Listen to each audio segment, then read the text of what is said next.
How are you, Elder Kanguru? Very fine, Lucy. Feel most welcome. Thank you. Now, for the sake of viewers, would you mind to introduce yourself? My name is Albert Kanguru, and Christ is my personal savior. I'm an elder of this church, and I retired a few years ago.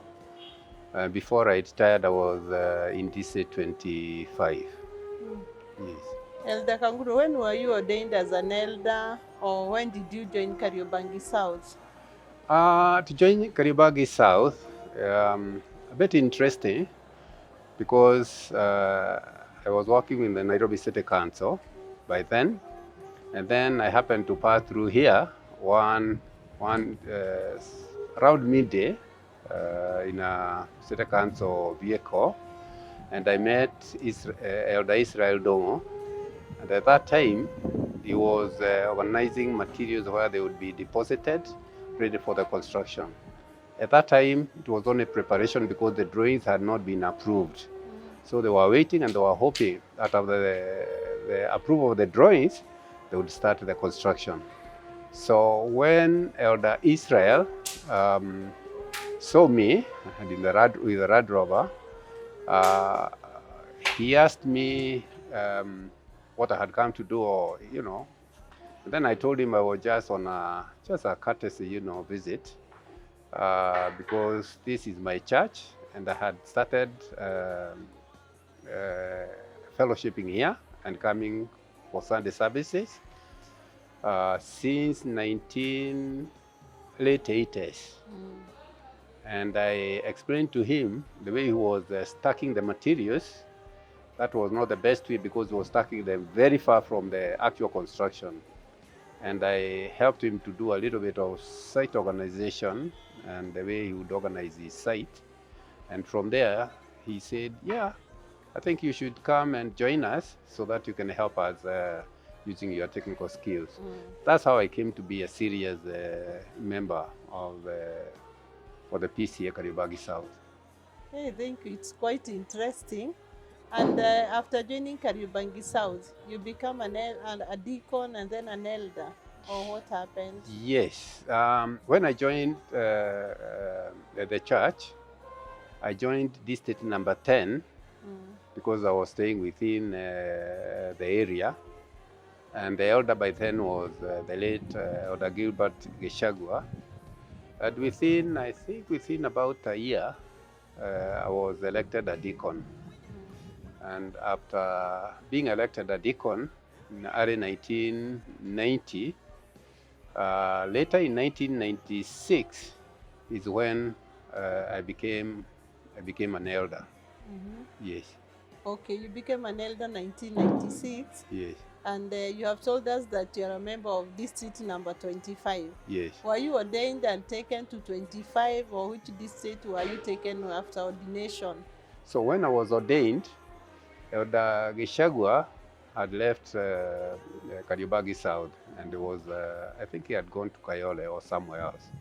And so myself, I was assigned to district number 10, which I served for many years before we started the rotation of elders. And and after the rotation, I was taken to district number 15, which I served again for 3 years. After that, I went to district 21, and then later I landed into district 25, where I served until I retired. Yeah, as an elder, I can remember you have served as a session clerk. Yes. Can you tell us more about the office of the session clerk and the challenges? Yes. Yeah. Yes. I think in the year 2005, 2006, I was elected a session clerk. And being a session clerk, most of the work involved is at the presbytery level. So when I went to the presbytery, I was elected as well to be the representative of the presbytery to the appointment committee. So I used to attend the appointment committee, that is the selections and appointment, and when the ministers were being rotated from one parish to another. Being a session clerk, there were several things. When I became a session clerk, at that time we had just completed the new building, the new office block, and we didn't have most of the infrastructures.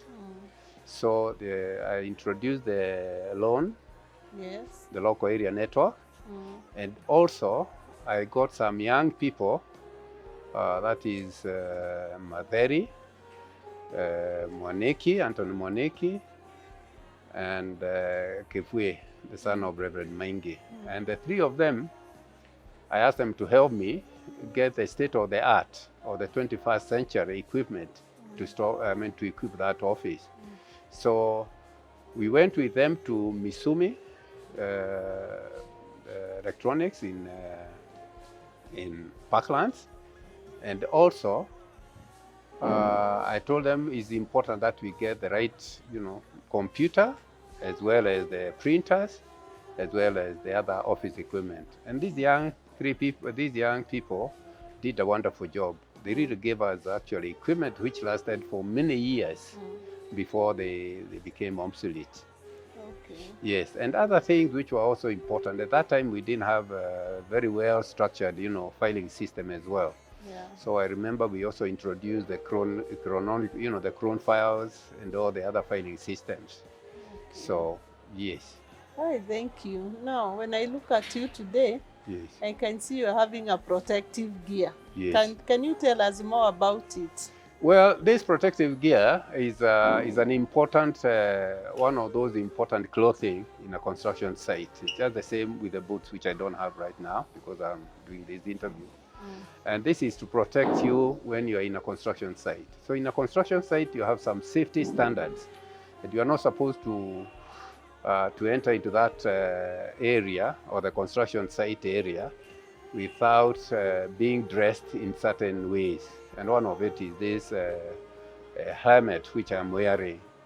And I have been wearing this kind of, and also with other clothing for many, many, many years. Because I remember when we were doing this construction, when I joined this church, I started by helping them straight from the start. The excavation, I remember we engaged somebody from Kariobangi by the name Barrier, who scooped the whole of the black soil. And then after that, we continued by using direct labor. And direct labor means we were getting the workers and we were paying them. We didn't have a contractor on site. That was a little bit a bit tedious. But before even I go into that area on the construction, I think it's important that I acknowledge two very, very important and vital people in this construction. Yes. The first one was the architect who designed this building. That was architect Ephantus Mukundi. And then we had the structural engineer Kariuki. These two gentlemen did a lot, and they really gave us some very good structure in design. So mine was basically the implementation and ensuring that we got exactly the best state-of-the-art, sanctuary. So I used to be here for the last 20 years. From 1990, I have been involved in this construction. It's only recently that I kind of set back to allow the younger generation, take over and start, getting into helping the church in the construction. But still, when consulted, I'm always available. As you gave church your expertise, were you paid? All those years, I have never been paid. I offered myself when they were advertising for clerk of works, they were advertising for people who could help them supervise, and even the bills of quantities. Most of these I did at no cost. So I have been, technically, I was given the title of technical advisor, come clerk of works for the church for all those 20 years. Okay, Yes. So you want to tell us one time you were clerk of works? I have been a clerk of works even before I was registered as a clerk of works internationally. And I have also been registered in so many other institutions. So technically, yes.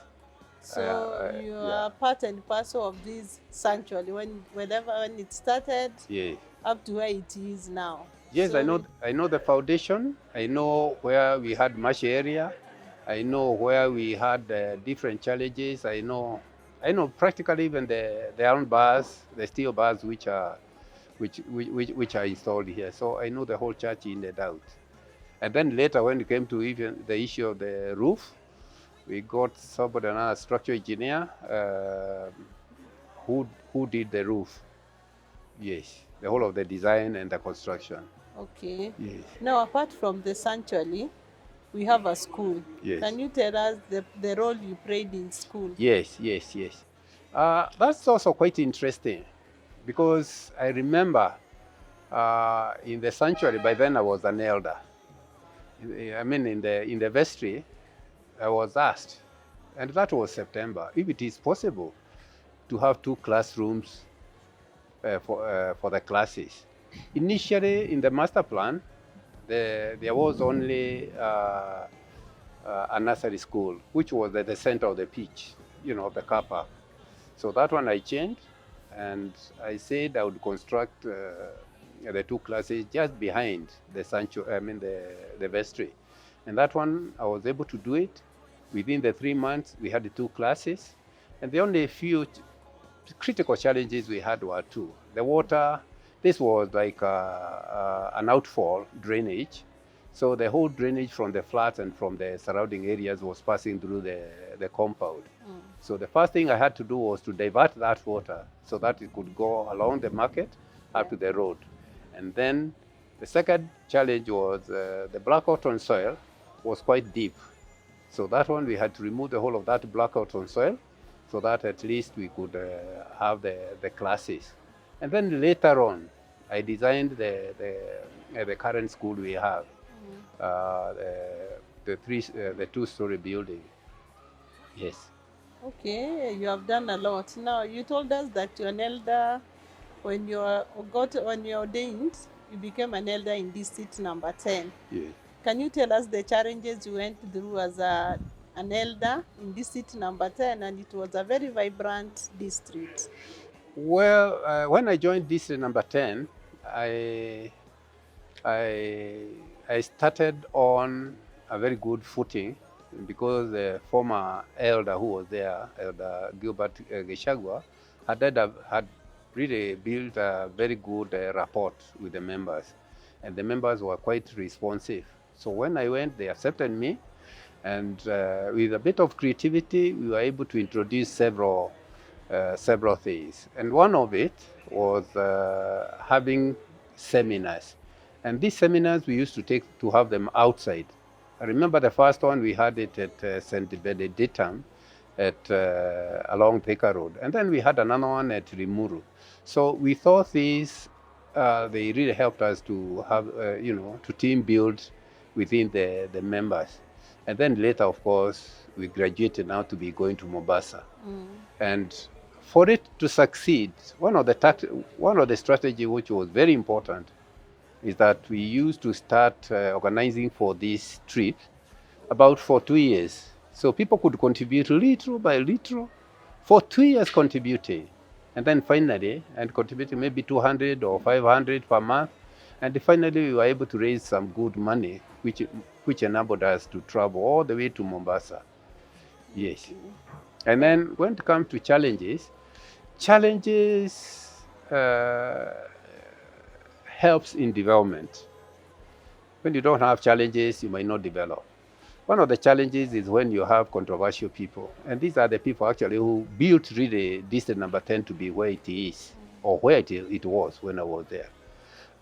Because we thought they would make us think seriously, they would make us retract, and maybe sometimes we found that we were not in the right track. So these people who are controversial a little bit are very, very, very important, and I really valued them. The other thing which was very important is to try and take everybody on board. Sometimes you might feel that these people, you might leave them for one reason or ignore them. That is the worst thing to do, because everybody belongs to you, regardless. Those who are able and those who are not able. those who are unstable in one way or the other. And one of the things which I found which is very important with being an elder, and this is maybe some of the areas where we have some challenges, is balancing between your family and being an elder, because the eldership role is quite involving, and it demands quite a lot of your time. And at times, we forget our families. So you come to church very early, and the children are not able to come at that time. So if you're not careful, you'll find actually the children, won't be coming to church. Important. Your spouse, the support from your spouse is very cardinal. Yes. That's very interesting. Now, tell us a bit, how did you manage family, employment, church, and especially when you're session clerk? Yes. You see, something very interesting is that God, most of the times we will work with very busy people. Because even where I was working by then, I was extremely busy because I was heading a very busy section to do with the construction and maintenance. But still, I was given the role of the session clerk. So, being a session clerk, one of the things you need, a lot of support from the minister. I had a wonderful, wonderful, wonderful father.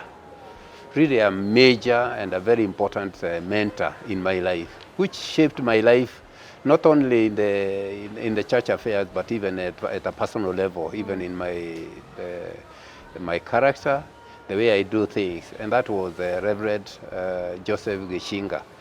He was very, very supportive. And he was, at the same time, he was the moderator of the presbytery. So he could not set a meeting when I'm not available. And he knew I would be available on Fridays afternoons. So all session meetings at the presbytery level, most of them used to be set on Friday afternoons because he didn't want me to miss any of those meetings.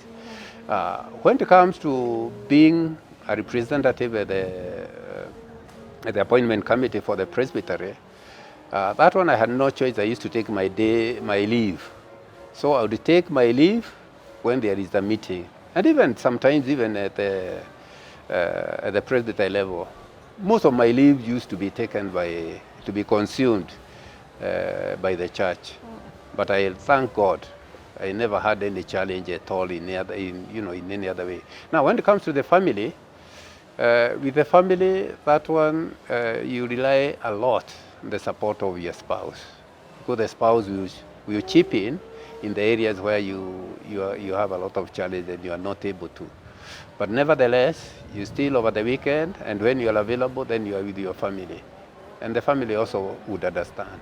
And I came to understand why when you are being ordained, your wife is with you, your spouse is with you. I came to understand even the reason behind it. But at the same time, I would encourage and advise the younger elders to try and balance, because at times you'll find even some families have challenges because of that lack of balancing between the service, the church service, and also the family. Yes. Elder Kanguru, we know you are very passionate with our youth or the young people. Yes. What would you like to tell them at a time like this? We are celebrating 25 years. Yes, thank you. Wow, I think that one I can talk, until morning. First of all, let me say why I love the youth. The youth, I find that there is a lot to offer to me. I don't know why, but I see there is a lot. When I'm talking with them, I find that I gain a lot. First of all, I tend to understand more about the other youth, the challenges the other youth encounter. Number two, I also come to understand their language.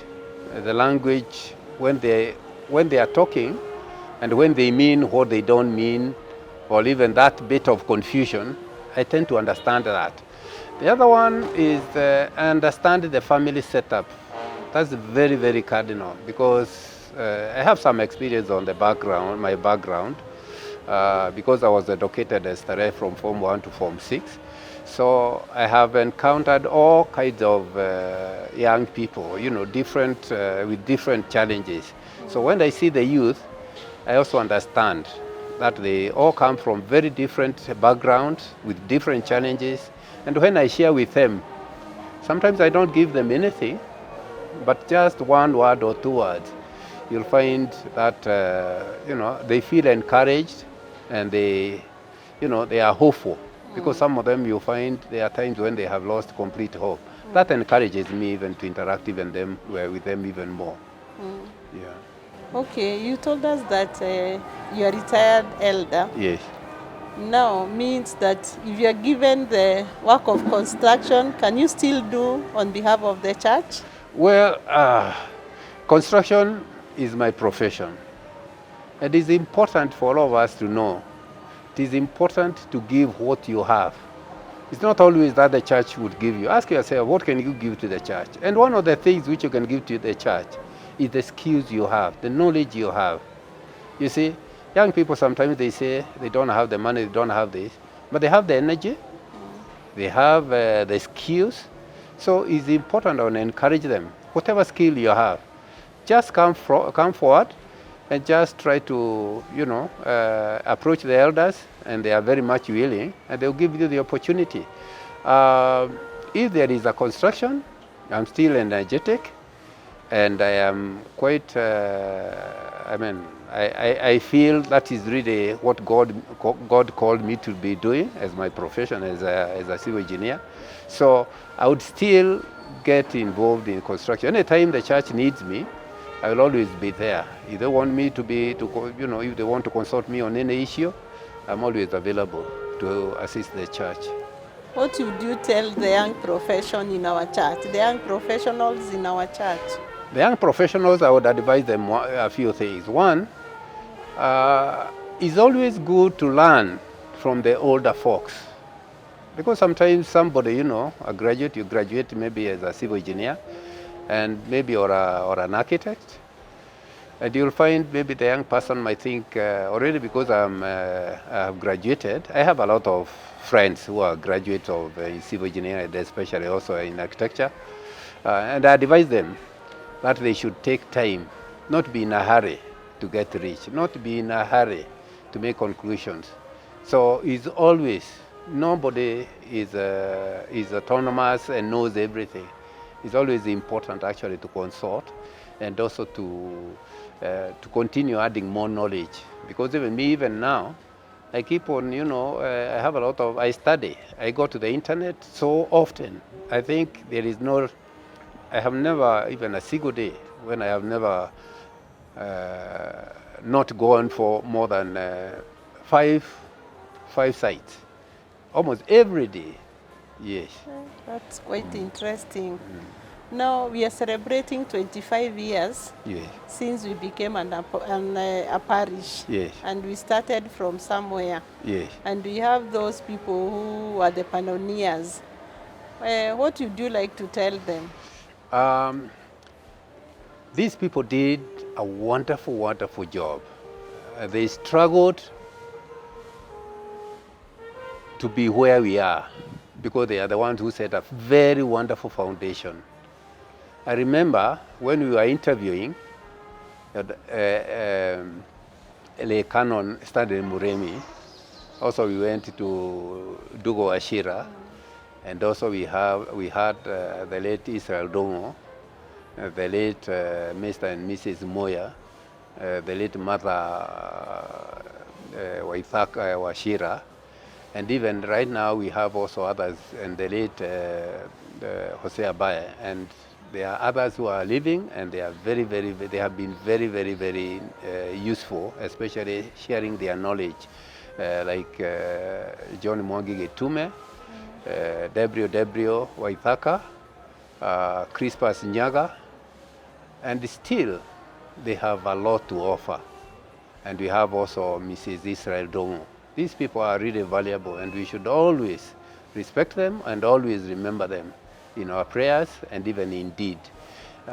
We also have other people who are not that old and who are not also elders, who have done a lot. And especially this group, which started this, the Thursday Maroom. The Thursday Maroom, which is really was quite a household name. And I like their zeal to get members, especially when I heard that they were going around the estate, ringing a bell, asking members to come to the church, you know.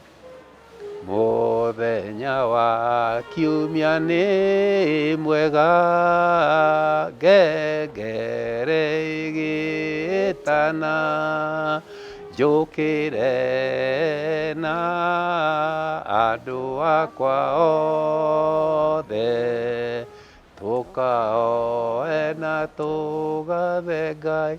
When I hear those kind of songs, and especially the way they were narrating issues, you know, and that they were sitting on benches, not even benches, actually stones with logs, especially the first church. And when we look at where we are now with this magnificent church, and with the kind of membership we have, the instruments we have, you know, I really praise God and thank God for all those people, and may God continue to give them long life and to keep on visiting them when they have the needs. And when they call upon His name, may God hear their voices. Thank you. Now look at the camera. Yes. You are the chair for the organizing committee for the 25 years celebration. What would you tell members? Members, thank you very much, Lucy, for that, Lucy, for that question. Members, one thing I would like to say is to thank you even for giving us the opportunity, and especially first of all those people whom we have been able to interview with the documentary which we have been preparing. I really thank you even for watching them, and also the media team led by Douglas and also Joan. We thank you very much for the great work you have done, and also even for the Succession for giving us that honor, and also for facilitating that we are able to go all the way to Meru, Nyeri, Nyahururu, Ruai, everywhere, and even go to facilitate to be able to interview all these people. Members, I would encourage you to continue watching all these clips, and also to tick the like and all the others, because we are very many. If we watch those clips, I know we will be having a very big audience there. Yes, and then the other thing for the young people, I would say, and even for the membership, is important that you come forward, give what you have, your skills, and of course, the silver. The church needs it. We thank you very much, the congregation, even for supporting the church to be where it is. All this construction have been supported by the church. We don't have donors per se, but the church members, the church membership have been very, very, very, very supportive. We thank you very much for all these, the great things you have done for the church. Was it not for you, we would be here. I also want to appreciate the ministers who have served this parish before, starting all the way from when we were at Dadora with Reverend Ranju, Reverend Kifathi, and even before we had Reverend Dr. Maina, Reverend Dr. Lawrence Bagara. We had also others who are here before us. And then after that, when we became a parish, Reverend Mainge came in, and then later Reverend Karanja, followed by Reverend Gishinga, and then all the way Reverend Faxad, and then Reverend Wamani, and finally we have now Reverend Jason. And we thank God, because even now the minister we have is really doing a great job, and we know we are going to go even higher, and many, many good things and big things will be done. Thank you very much, and may God bless you. Thank you very much, Elder Kanguru. Thank you. And may you continue serving God Thank you. without Thank you, limitation. We appreciate. Thank you. Thank you even for the interview. You.